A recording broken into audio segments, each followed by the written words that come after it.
Amen. So we're starting the class with the baracha, and thank you for Morris Shalom on the beautiful night of sponsoring, and his wife Margalit. Beautiful spread, amazing last minute effort to host the night. Torah should fill this house up. Have smachot, kids, only smachot. Get a bigger apartment, more space, more kids. Thank you for the sponsor, Zach Mensor. Hashem should give you whatever you sponsored and whatever you did for us. Hashem shall pay us back. It's interesting that this class started really because of Zach. Okay. Started because of Zach. One day I was sitting in my car and I called Zach. I said, Zach, we have a Tebele group. Everything's going, I think it's going good. But we have to do something a little more practical. Let's get a class going on. And he said that night he's going to get some guys together. Indeed, he hosted 4 weeks in a row by his house. Really? Yeah. 4 weeks in a row by his house. Probably some of the biggest, He didn't want to stop. Biggest crowds. He didn't want to stop. We had holiday came. We still did it by him, and we had to take it off of him. We didn't want to burden him too much. Right. Wow. He hosted by his house, and not only that, he hosted through all this. He hosted. Parents hosted it. His father hosted it. Hashem should give him zechut for his father. Amen. What he did, he hosted it. And Leslie, she set the whole spread. We had 15 guys out of nowhere. Just 10 guys came. Wow. So really, we should take that in consideration. Tonight's class, we're going to speak about a little bit of a mix. 3 weeks, the Parashat Pinchas.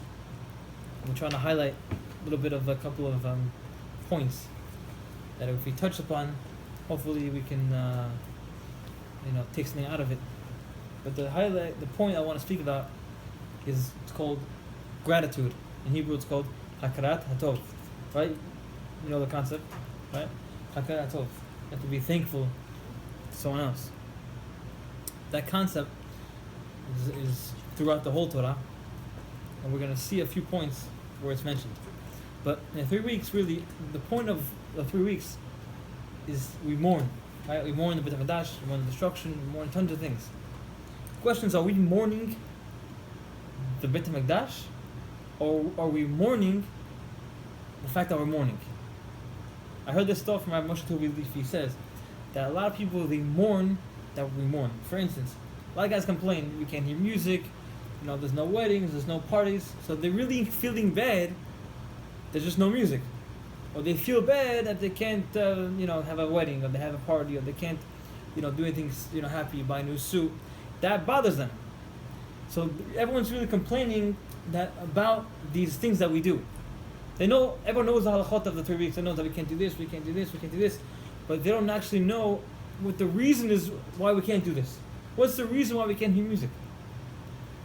I don't know the reason why we can't hear music. It's happiness. It's happiness, but also there's another reason. In Beit HaMikdash there was Levim, they used to play music. And once the temple was destroyed, so that music stopped. So if that music stopped, then how can we listen to music? Right. It's all deeper, it's all deeper concepts. So we lose the fact that the 3 weeks is not only just the halachot that we can't do things, but there's a reason behind it. And the temple was destroyed. The second one was destroyed. Why? Because sinat chinam, right? Sinat chinam for what? For hatred. So what's the way to to defeat hatred? Is love, havat chinam, to spread.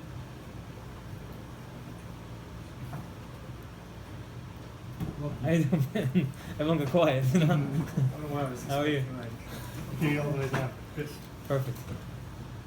So we're speaking tonight about gratitude. In these 3 weeks, we have to be very, very strong on gratitude. Thanking people, thanking things. Gratitude for everything. If we don't have gratitude, then we fall back to what our original sin was, is sinat chinam. Hating somebody for no reason. So here we have to change everything back and love somebody for no reason. See you on the street, give him a hug. Why? I don't know why. Give him a hug, he's a Jew. That's what we have to do. Just love people for no reason. But I'm not going to speak about a person that has love for no reason. Let's be a little realistic. Even the people that you have a reason for, we need to thank them. So now we're going to see a class on how the Torah pinpoints people that they think. Just to circle it all up. So in order to fight against sinat chinam, you have to have hakarat tov. You have to have gratitude, right? You have to thank people. It's not only people. You have to thank also objects, things. Good. Question: the guy goes in the rain. He has an umbrella with him. The umbrella protected him the whole way. right? He gets home. What's the first thing you do? What's the first thing you do? Shake it off. Throw the umbrella, I don't know. Throw the umbrella. Right. Why would he throw the umbrella for? If you think about it, the umbrella protected you the whole way while you walked. You didn't get wet, right? If you didn't have an umbrella, you'd be sopping wet. The umbrella protected you the whole way while you walked. We get home the first, we chuck the umbrella, we throw it. Like, we put it on the side, we just disregard it. But the umbrella protected us. Why don't we have any Hakarat for the umbrella? So now we're going to see, it sounds like it's a funny thing because it's like an object. But we're going to see a bunch of different things today of how it gets to that topic. First thing I want to get deeper into is there's a Gemara in Masechet Derech Eretz Zuta. It says there's 9 people who went into Gan Eden alive. They never died. Never passed away. They never passed away. They went straight to Gan Eden and they lived there forever and ever, and that's where they lived. They never passed away. And 9 people were there. I don't know them all by heart, but a few of them were Eliezer ben Abraham, the slave of Abraham. Eliezer Eved Abraham. He was a goy, he wasn't a Jew. Eliezer Eved Abraham, he was a slave of Abraham. He went to Gan Eden high, live. He went straight from here to Gan Eden. Another one is Batya Bat Paro, the daughter of Paro who saved Moshe from the water. Another one was Eliyahu Navi, Pinchas, that's this week's parasha, Pinchas. He is Eliyahu Navi. He went up straight to Shemaim without any grave. Straight up. Body and everything? Everything. There's no grave. You can't go to the grave of Eliyahu Navi. Right. Straight up. Right to Gan Eden high. Another one is a girl named Serach Bat Asher, the daughter of Asher. She's the granddaughter of Yaakov Avinu. Yaakov had 12 tribes. One of the tribes is Asher. One of his daughters is named Serach. She's very, very famous. Serach lived a long, long time. And then she went to Gan Eden high. She the one that played the music She for him? played the music for Yaakov. Yeah. We're going to touch on all these topics, but all these people went up to Gan Eden high. They never passed away. And we're going to explain tonight why these people went up to Shemayim Chai. What kind of zchut do they have? Good? That concept? All these people went up to Gan Eden Chai, alive, and they didn't pass away. Question is why? What is special about these people? What did they do so special or amazing that they had that zchut to go up alive? Not everyone has that zchut. So let's start with the first person. First person is Eliezer Eved Abraham, the servant of Abraham Avinu. Pashat Chayei Tzara speaks about when Abraham Avinu sends Eliezer, the servant, to go get a bride for his son Yitzchak. So he sends him to go find the bride. We know the story. He gets with the camels, goes to the well, he sees her. Now he's bringing her back on the camels, and they're coming back towards Yitzchak. You know the story, right?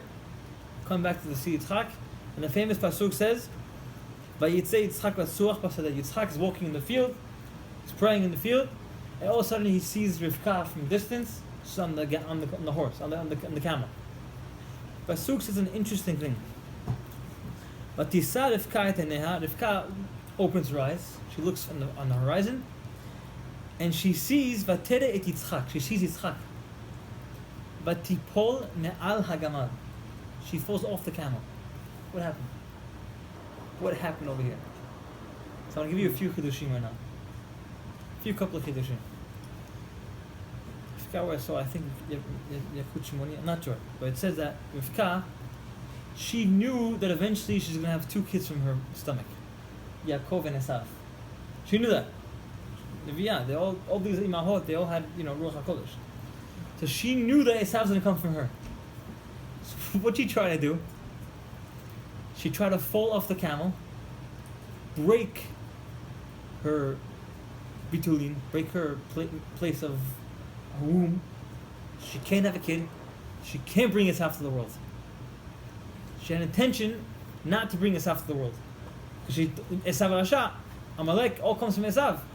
She figured if I damage myself, then he won't come to the world. That's one opinion. Second opinion is what happened like this.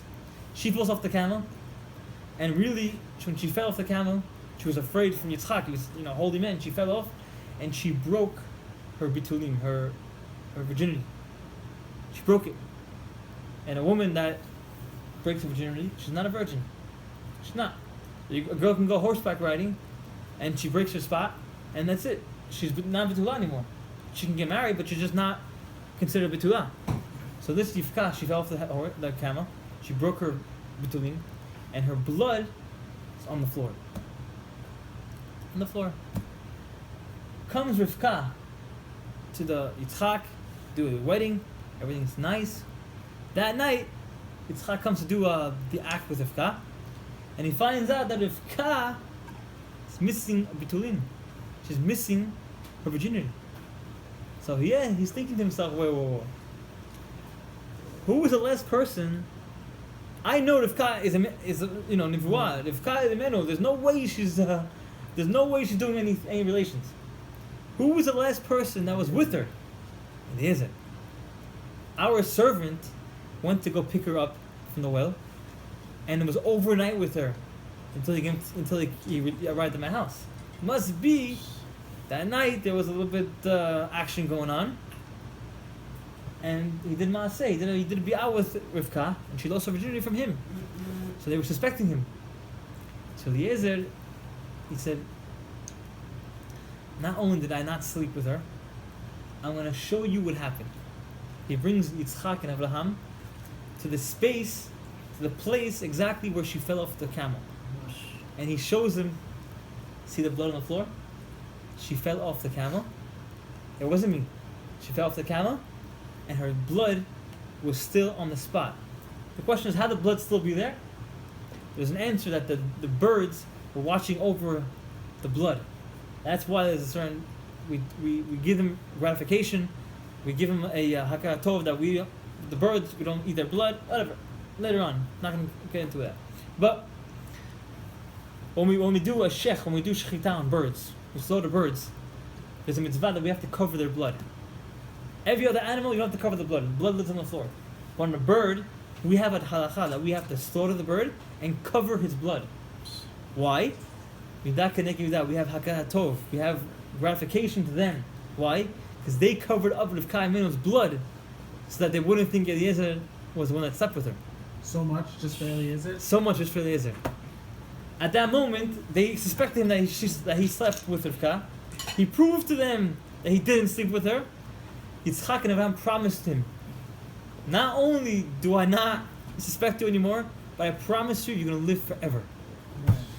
Wow. From that act, Eliezer was zochet to live forever. Hakara tov. Not only did they just pay him back with money, they paid him back for living forever. Never died. Eliezer ben Abraham never passed away.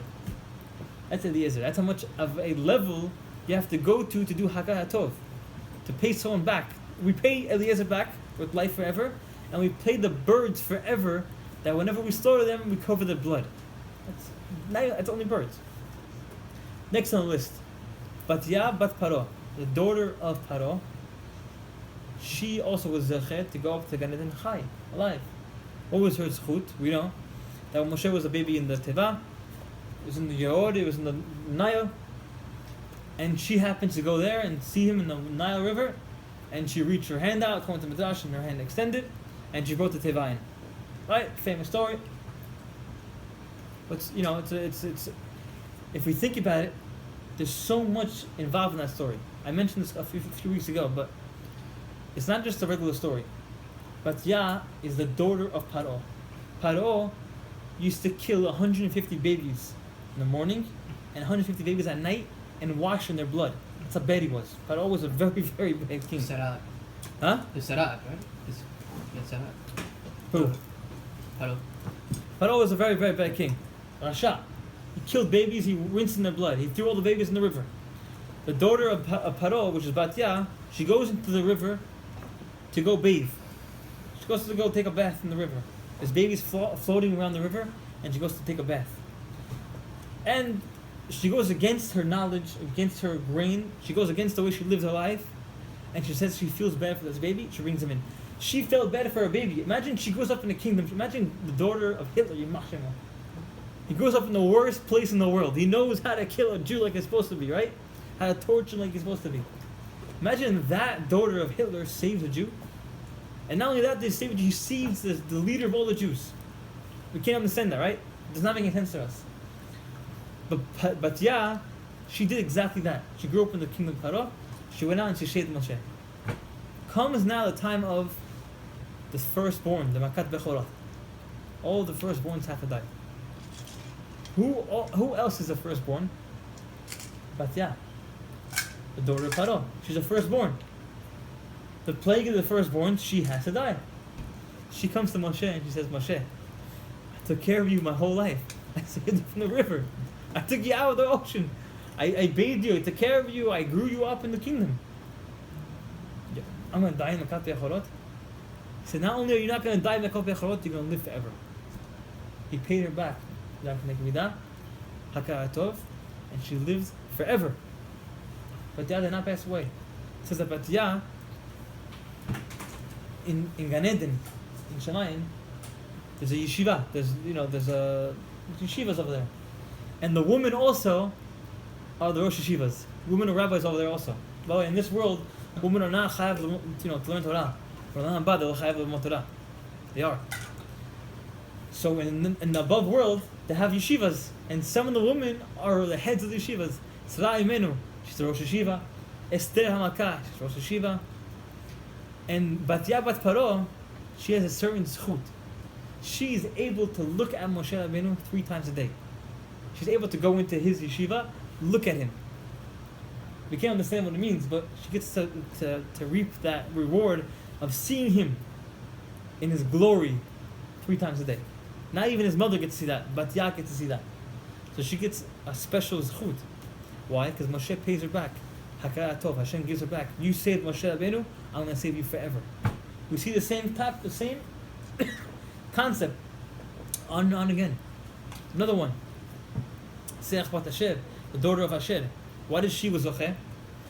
When Yaakov found out that Yosef was taken away and he was missing, no one knew where he was. Finally, when he revealed himself to the brothers that I am Yosef, tell my father I'm alive, no one knew yet. But this lady, Serach Bat Asher, the daughter of Asher, she would play the harp for Yaakov Avinu all the time to try to make him happy. He was always sad.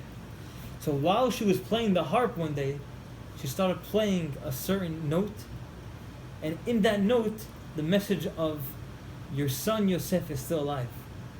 She played a certain makam, certain melody, and it came out to Yaakov. He heard that Yosef was still alive, and he came happy. And when he was happy, the Ruach HaKodesh came back to him, and he blessed her that she's going to be alive forever. And she was Zochet to go on Chai. We see her name, by the way, a few times in the Torah.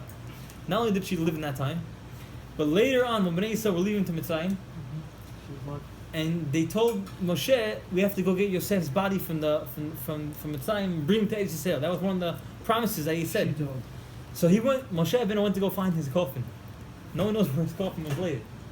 It says that the Mitzrim, they took Yosef's coffin, and they put cement, and they threw it in the Nile River. Right. So it would sink to the bottom. So no one could find Yosef.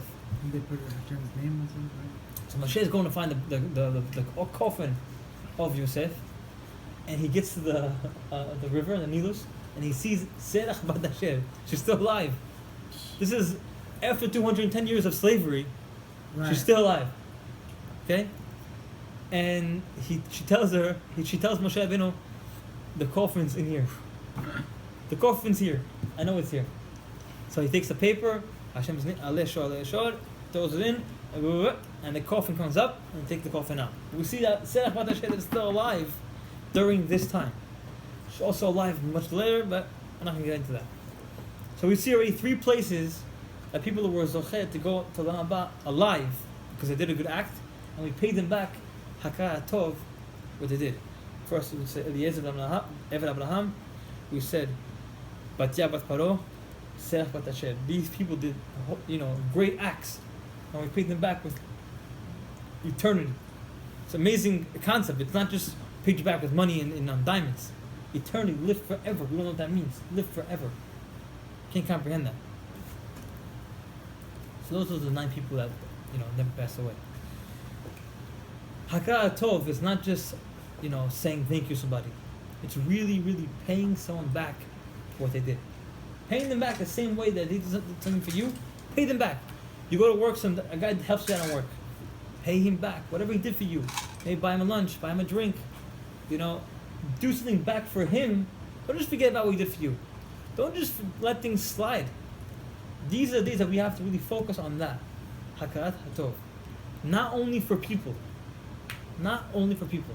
Of course, not only for a Jew also. If it's a non-Jew, a guy, you know what, simple thing. You walk into a building, a guy holds the door for you. If you walk into the door and you just act as if it was, natural, that he has to hold the door for you, you don't tell him thank you, you don't tell him anything, you're a kfui tova, you're an ingrate. You're a kfui tova, you're against humanity. Say thank you. Just tell him thank you so much. At that moment, you're makir tova. What's the word hakarat tov? Recognize the good. Just recognize. Don't say it to pay him back. Just recognize. Hakara. Once you recognize it, that's all you have to do. A guy holds the door for you, just say thank you. Pleasure. What a good thing you did. Guy did something good for you in work. Guy helped you out in business. Guy helped you out in terms of life. Recognize what you did for him. Call him up and say thank you so much for what you did. Give him a phone call. That's why tonight we recognize Zach. Zach started this class. Makir Tova for Zach. We recognize Zach what he did. Thank you, Zach, for bringing this class to life. That's really what it is about. You have to Makir Tova. There's a few stories I want to bring out to show us that it's not only people, it's also objects. Like we said with the umbrella. The Chafetz Chaim was known that whenever he had a pair of shoes that were old and worn out, they would ask him, throw it out. He would do an interesting thing. Take the shoes, wrap them up in a paper bag, fold them nice, make it nice, and lay it in the garbage. Lay it there. So they ask him, just take the shoes, throw it in the garbage. It's weird, it's holes. He said, these shoes supported me for years. I walked with these shoes for thousands of miles. How many miles do we put on our shoes?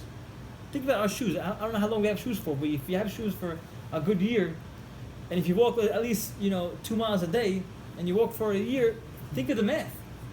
Thousands of miles you're doing with your shoes. Yeah, I can take your shoes and just throw it away. Like you never need it in the world. Chafetz Chaim is take his shoes and gently lay it down. Thank you, the shoes that supported me for all my years that I walked. And Chafetz Chaim was not such a rich man, so he must have had those shoes for a long time. He must have put thousands of miles. Think of the shoes. There's a story with, his name is Rabbi Grossman. He says that he was once in a yeshiva. The great student of Chafetz Chaim, his name was Rabbi Ozer Gruzinski. And this Rabbi Ozer Gruzinski once took him to the field outside, and they're walking in the garden. So here you have Rabbi Grossman, he's a young boy, and this great Rabbi Ozer Gruzinski. And this Rabbi Ozer, he's taking him in the field, and he's showing him all these plants. Look at this plant, look at this plant. And he shows him which mushrooms you can eat, which mushrooms you can't eat, the poisonous. And he shows him all these plants that you can live off. This one you can live off, this is a berry you can eat, this you can't eat. He shows him all these different things. And you understand what's going on, Here is someone like Hamad Yosef is showing me how to differentiate between plants. What's going on here? These rabbis, they don't waste a minute of Torah. Take me to the field to teach me how to be a planter. I'm not going to be raising a farm. Years passed, and this Rav Grossman survived the Holocaust. And all the while he was in the Holocaust, he escaped from the camp, and he had to live in the forest. Sure enough, in the forest, he was able to survive. You know how? He learned way back when he was a young boy from Rabbi Ozer Gruzinski how to differentiate between the plants. He knew which plant to eat, which not to eat. He knew, amazing, what kind of Ruach HaKodesh he had to teach him how to differentiate between the plants. This Rabbi Grossman moved to Yerushalayim after the war, grew up at yeshiva, became an old man, and they would always see him, his students would always see him watering plants. Watering plants. So they would always laugh at it, like, what are you doing watering plants? A great rabbi, you watering plants? And he said, I'm giving Hakarat Tov to the plants that kept me alive. These plants kept me alive, I have to pay them back. On plants. Hakarat Tov on plants. Not on people. Forget people right now. Plants, objects. Eddie, you hear that? A plant. You have to give Hakar Tov to a plant? I never did that. To a plant. Maybe. Beracha. You give a beracha, right? You say Pesamim, you say Aravot. You're right. We should. I don't think we do. But we don't actually realize that the plant is giving us a mitzvah. Right. We should now, that you mentioned that, I should have that in mind. I could do this mitzvah because of the plant. Thank you, plant. Another story. Small stories that, take it in, let it soak in, it might sound a little boring. These are lessons that we don't learn all the time. Another small story. There was a rabbi named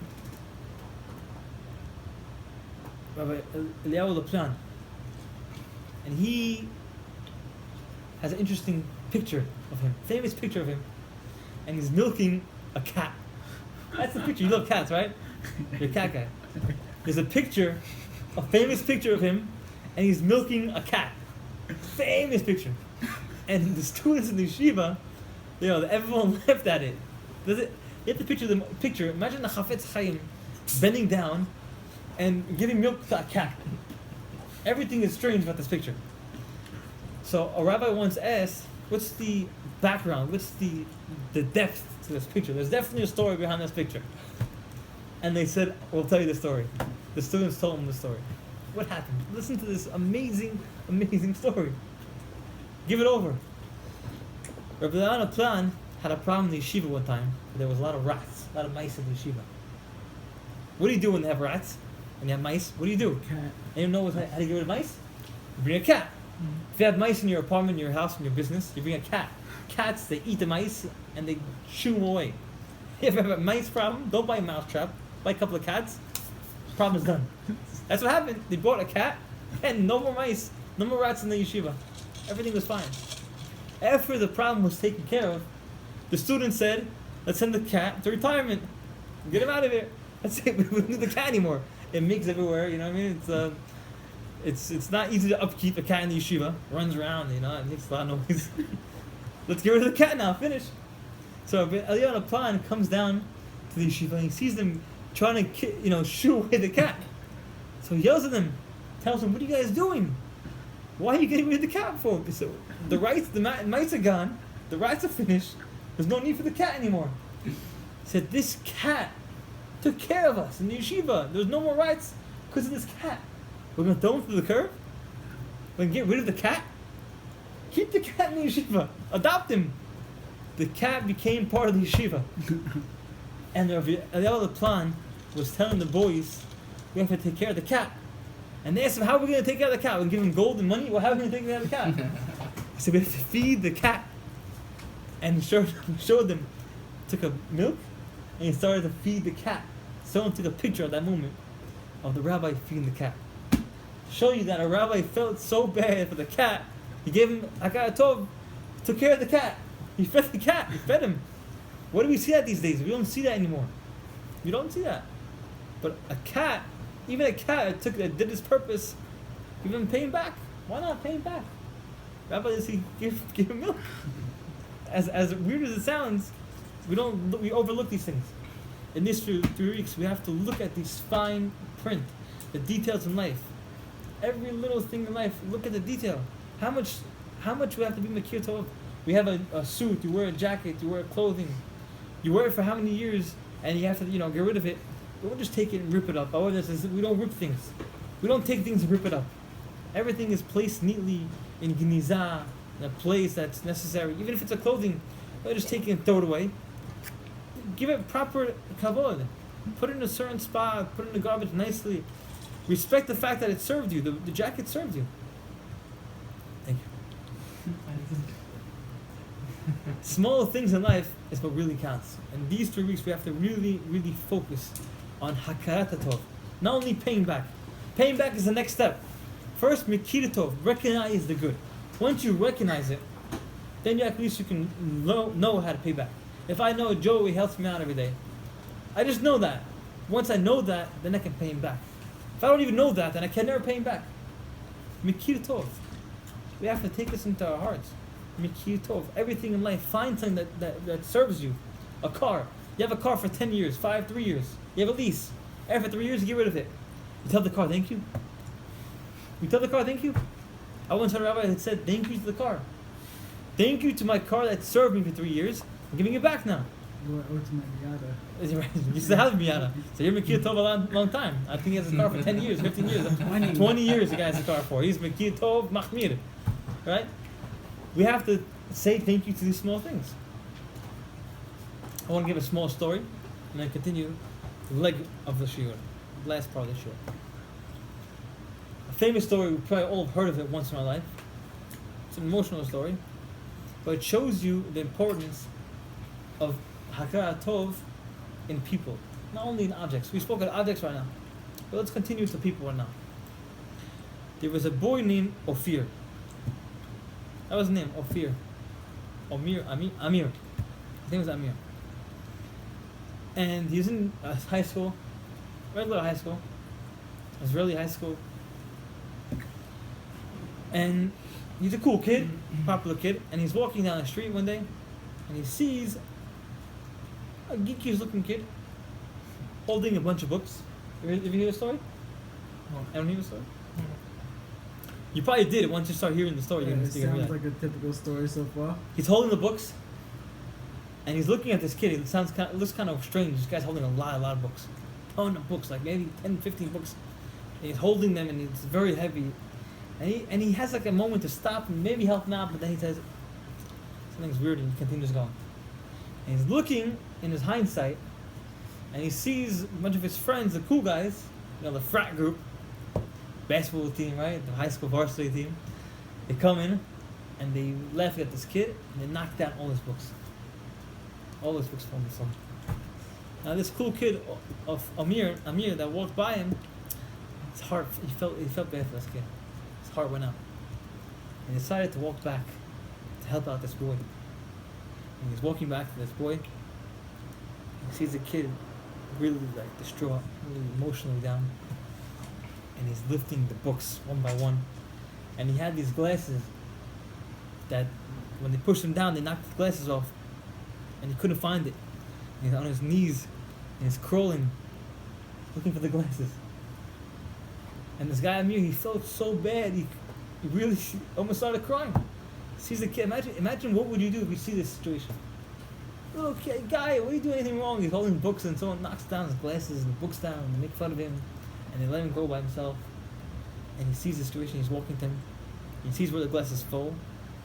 And he goes to give his glasses back to this kid. He helps him back collect his books. And he hands the books to the kid. And the boy looks up at him. And he has like this crying smile. He just wiped his tears from his face. And he gives him a smile. Like, thank you. The boy gives him his glasses. And he decides that he's going to walk with this boy. He shares the books. Instead of you holding 10, give me 5, I'll hold 5, and you hold 5. And he's walking with this boy. And they're walking down the street. And he asks him, where are you coming from? He says, I'm coming from the school. So he found out he's coming from the same school as him. He didn't even know he's in the same school. So he's saying, where are you going? And he tells him the address of the street. He says, 2220, I live on 2221. I'm your neighbor. It was his neighbor. He didn't even realize that it was his neighbor. No one even paid attention to this kid. Little geekish kid. Like a loser kid. No one looked at it, no one even paid attention to him. Even his neighbor, the cool guy, never even realized that the kid existed. They didn't see him walking down the street all the time. So he said, how come I never see you? He said, well, I'm in my room most of the time. I don't really come out. Kind of depressed kid. He's lonely. He's emotionally lonely. And he told him he started speaking to him, and they're walking, and he seems that this kid is a cool kid, really. No one speaks to him, but he's a cool kid. So they build a friendship. They start speaking, and the next day they appoint a time to meet, and they walk to school the next day. And sure enough, every day, slowly, they become good friends. Cool kid. And the kid becomes part of the group, and they stay good friends towards the end of school, towards the end of high school. Now this geekish kid, he became very successful in high school. He became smart, and he started getting more confidence, and he began to become, eventually, the valedictorian of the grade. And he gets up after 4 years to give a speech on his valedictorian day. And he's speaking front of the whole school, in front of all the people and parents and families. And he says, I wanna speak about my 4 years. I wanna say thank you to everybody that took care of me, my parents, my friends, my teachers, teacher, this math teacher, this principal, everyone, that guidance counselor, whoever helped me out over the years. I want to give a special thank you. My good friend, my best friend, Amir. He is the reason why I'm on this stage today. No one understood what he meant. What do you mean by that? We understand he's a good friend from you. We understand he took care of you. We get it. But it's not the reason why you're here today. You worked on yourself. You studied. You became this guy. So he says in his speech, I want to tell you a story that none of you know. No one knows the story. So he gets up and he starts saying the story. And he says, I came to the school and I knew no one. I was a loner, by myself, sad and emotionally down. And no one was speaking to me. No one even realized who I was. And I got such a bad depression that one day I decided there's no purpose to live anymore. There's no purpose to continue my life. No one knows who I am. No one even knows who I am. That day he went to his locker and he took all the books from his locker and decided to come home. He said to himself, if I take my life, my mother shouldn't have to come to school and clean up the books. It's too hard for her. I'm going to take them all home. That day, the boy was carrying tons of books with him. And the kids came and knocked him down. Knocked the glasses down. Imagine what kind of... The boy is ready to take his own life, and they're still making fun of him. Comes this Amir kid, picks up his glasses, picks up his books, lifts up his spirit with a little... What do you do? He just held his books up. But he gave this guy back his life. He said, from that day, I decided I have a friend in my life, and I do not... I have what to live for. Someone cares about me. So I'm here today on this podium because of my friend Amir. Everyone started crying, of course. But you see from there, what did he do? He didn't save his life, really. All he did was lift up the books. All he did was care for someone else. He saw someone in pain, and he went to go help his spirits. He saved his life. True story, he saved his life. It's not just nothing. But he saved his life just by reading those books, giving him the glasses. He saved his life. Oh, wait, it's not coincidence. It's not a coincidence. Why is it that if no one realizes who you are, that the only option is to pass away? Where does it come from? Why does a depressed person have that feeling that he wants to take his whole life away? To show you that if there's no recognition, if no one recognizes what you did, I mean, you feel like you're worthless. Really, there's no purpose to live. If no one recognizes what we do, everything is pointless. The world is empty. There's no reason to continue this world. There's no reason to live anymore. If we don't realize that our wife takes care of us, so there's no reason for me to stay with my wife anymore. I'm just leave my wife, have kids, and leave. No reason for me to take care of my kids. I grew them up. I put them in the world. I leave them. What benefit do I have of my kids? They cry. I have to feed them. I have to take care of them. They yell. They don't give me anything in return. They give me nothing in return. I have to always give them. They don't give me anything. But that's where the world is. We give and we give. We give and we get. That's the way it works. But if we don't get any recognition, it comes to the point where you want to really give up. You want to leave this world because no one knows who I am. And not for nothing, I found a story in the Gemara that is almost very, very similar to this story with Amir. And the Tana, this is to end the class off. We're good on time? I'm done, as long as you want. To end the class off, stories are not just stories. Everything has musad. They have a lesson for it. Every single story in life. And the Gemara especially, there's a lesson to each story in the Gemara. But there's one Tana, special holy Tana. We all know his name, famous Tana. What's your name? Ralph. You ever hear of a Tana called Choni Hama'ager? No. Have you heard of him? Yeah. You heard of him? Yeah, of course. You heard of him? Hey, you heard him? Choni HaMa'agal. Famous story that he was in a circle. He sat in a circle, and he drew a line, and he said, "I'm not leaving the circle until rain comes down." Yeah. And sure enough, rain came down. That's why they call him Choni HaMa'agal, because he sat in a circle. Famous. He was a very holy Tana that that had special powers. But there's a special story about this rabbi. Special that not many Other people than know. that story. Oh, in that story. It's a very special story. Interesting. It's a little bit sad also. It's a little bit sad. But it comes to show you, the reason why I'm bringing the story out is because if there's no recognition, if no one realizes what you did in this world, you have a feeling that you want to just leave. It's not worth to be here if no one realizes what I did. If I go and do something great for somebody, and that guy just forgets about me, the feeling you have is terrible. Listen to the story. Choni HaMa'agal is a Tana in the Gemara. It says one day, he's walking by an old man. An old man. And this old man's planting a carob tree. Etz Charuvim. Oh, this is Masechet Ta'anit, Daf Kaf Gimel, Amud Aleph. Stories with Choni HaMa'agal. He comes to a field and he sees this old man planting a carob tree. It's very interesting. A carob tree only gives his fruit after 70 years. Plant a tree, and you're not going to get anything in return. Only until 70 years. So Choni HaMa'agal tells this old man, why are you planting this tree? You're not going to get any benefit from it. You're an old man as it is. You're probably going to pass away pretty soon. You're not going to get any benefit from this tree. If anything, your children will, not you. So this old man tells him, I'm planting this tree for my children. Just the way my father planted a tree for me, I'm going to do the same thing for my children. Maybe I won't benefit from it, but my children eventually will. He heard this thought, Choni HaMa'agal. This is Gemara, it's not me. Gemara says the story. Choni HaMa'agal heard this thought. He started thinking to himself. And he sat down by this tree. And he got into such a deep thought that he fell asleep. He fell asleep. And there's a very interesting pasuk that we say all the time. And the pasuk goes like this. Pasuk is Shir HaMa'alot B'shuv Hashem Et Shivat Zion Hayinu Kechol Amim. It's a Tehillim we say a lot.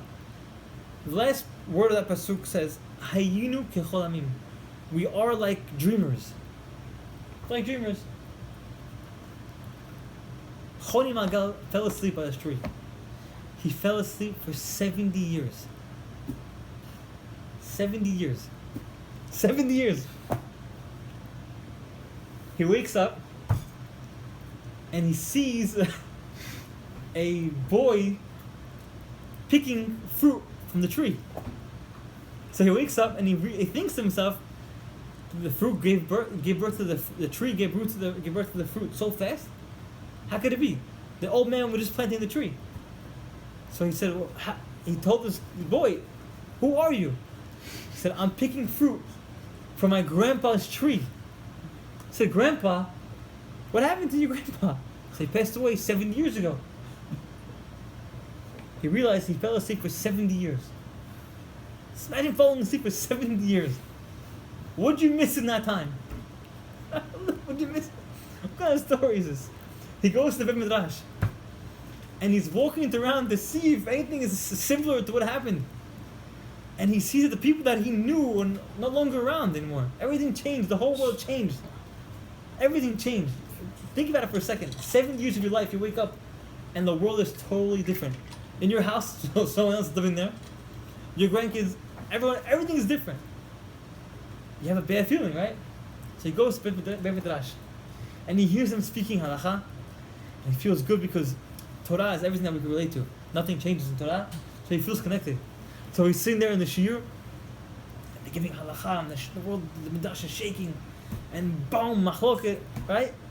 And Choni HaMa'agal, when he was in his earlier years, was a Tana that used to answer every question, boom, boom, boom, fire. Every question that was answered, he was the given answer. He was a huge Tana. Did a lot of nisim. So he comes to Beit Midrash and he hears questions, he hears machloket, and they have a lot of unanswered questions. And he's singing this shiur and he's answering every question, boom, boom, boom. And they say, we feel like our parents felt when Choni Ma'agal was in class. And he tells him, I'm Choni Ma'agal. And they said, nah, you're not Choni Ma'agal. No one believed him. Doesn't make any sense, right? 7 years later, Choni Ma'agal comes back, no one believed him. No one believed him. It's a very, very deep Gemara, but that's what it says. He went to every Beit Midrash to see if anyone would recognize who he is. He's answering questions, he's giving pupulim, he's giving classes, shiurim, he's giving dashot, and no one believes that he's Choni HaMa'agal. Imagine what kind of feeling you would have. How would you feel if no one knew who you were? No one knows. You're the guy, you know what? Let's give an example. Thomas Edison. Edison. Sorry, Thomas Alva Edison. Right? Thomas Alva Edison. Invented the light bulb. Okay? Con Edison, right? It's under his name. Edison light bulb. He comes to this world in 2016. Or LEDs. He comes, right? LEDs, right? That's a good point. He comes to a lighting store, a fixture store, and he's speaking to the clerk, and he's explaining to the clerk how the light bulb works. And the guy's like, nah, he's sounding like Thomas Edison. And the guy's like, I'm Thomas Edison. Like, no, you're not Thomas Edison. And no one believes that this guy invented the light bulb. No one believes this guy. The guy's like, what's he gonna do? He's gonna bury himself in a hole. What's the point of me being alive if no one knows who I am? And Choni Ma'agal is walking around and no one believes who he is. What happened? It says here, Chalash Dateh. Started feeling very bad. Started feeling very bad. He started to pray to Hashem. You know what he prayed for? It's very sad. But he prayed for Hashem. It says here, O inshi, O chavruta, O mitata. Either give me some friends, or let me pass away. I don't want to live anymore. Sure enough, Choni Ma'agal passed away. He passed away in that way that no one recognized him. That's why he passed away. That's why he passed away. No one knew who he was. No one recognized that he was Choni Ma'agal. He felt so bad that he prayed to Hashem, if no one knows who I am, if I have no friends, just take me away. And sure enough, he passed away. To show you, this goes back to the story of this boy. No one knew who he was. He wanted to pass away. No one knows who he is. No one recognized the feeling of what he does. No one even knows that he existed. Hakara hatov. We have to be makir tov. We have to give back thanks to people, to objects, to things, to trees, to plants, to bushes, to umbrellas, to cats, to shoes. Everything we have to give thanks for. And especially to people. You can save someone's life with that. But even more so, if we don't give recognition to someone who's something good for you, it's as if you killed the person. If a guy helped you out and you just forget all you did, you killed the guy. And you can even get to this point where Choni Ma'agal says, I want to pass away. We have to recognize each and everyone that does something good for us. And that's where we are rectifying the sin of Sinat Chinam. And that way we can really, these 3 weeks, we can take into consideration. We're mourning for the destruction of the temple. We're mourning for the fact that we had Sinat Chinam. We're not mourning for the fact that the stones fell. We're not mourning for the fact that we can't shave and we can't listen to music and we can't, have a party and we can't do this and that. Sorry, we could shave it. But we're not mourning the fact that we can't all do these things. We're mourning the fact that we had Sinat Chinam and that got us to a point where we can't hear music. We have to focus on that point. That we have to take in consideration every single thing in life. And hopefully with that, we can be makir tov to everybody in this class, everybody in the group. It says Tehillim. Are you in the chat? Get him in the chat. Join him in the chat. We have a chat with 90 guys. We finish Sefer Tehillim every day. Each guy has 2 perakim, 1 perek. And you finish the Tehillim book every single day. And it's a refuah shlema for everyone that needs it. So we have to makir tov for everybody in the group that's taking care of this Tehillim chat. Thank you, Zach, for starting this group. Thank you, Morris, for tonight. Thank you, wife, everything. We have to be makir tov to our parents also, especially. To everything in life. And with that, hopefully, we should see Beit HaMikdash built in our days. Baruch Adonai Olam. Amen. Amen.